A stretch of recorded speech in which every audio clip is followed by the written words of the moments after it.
తాకట్లో ఉన్న మీ బంగారాన్ని విడిపించి ఆ రోజు ఆన్లైన్ రేటుకి కొంటాం. Sharma gold company.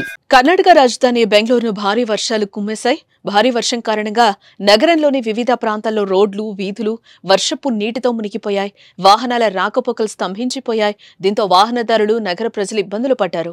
మరోవైపు ప్రతికూల వాతావరణ పరిస్థితుల ప్రభావం విమానాల రాకపోకలపై కూడా పడినట్లుగా అధికారులు పేర్కొన్నారు. ఇక భారీ వర్షపు నీటిలోనే వాహనాల రాకపోకలు సాగించిన వీడియోలు ప్రస్తుతం సోషల్ మీడియాలో దర్శనమిస్తున్నాయి.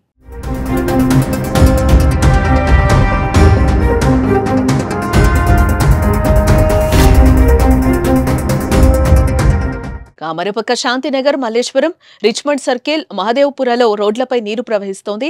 వాహనదారులు తీవ్ర ఇబ్బందులు పడుతున్నారు. లోతట్టు ప్రాంతాల్లో నీరు నిలిచిపోవడంతో పాదచారులు సైతం నడిచేందుకు నానా కష్టాలు ఎదుర్కొంటున్నారు. ఎక్కడ మాన్హోల్స్ ఉన్నాయో, ఎక్కడ డ్రైనేజీలున్నాయో అర్థం కాక తికమక పడ్డారు. అధికారులు వర్షపు నీరు రోడ్లపై నిలవకుండా చర్యలు తీసుకోవాలని ప్రజలు కోరుతున్నారు. వర్షపు నీటితో డ్రైనేజీలు పొంగిపొర్లాయి. ఇదిలా ఉంటే రేపు, ఎల్లుండి కూడా బెంగళూరులో భారీ వర్షాలు కురిసే అవకాశాలున్నాయని వాతావరణ శాఖ తెలిపింది. లోతట్టు ప్రాంతాల ప్రజలు అప్రమత్తంగా ఉండాలని హెచ్చరించినట్లుగా సమాచారం.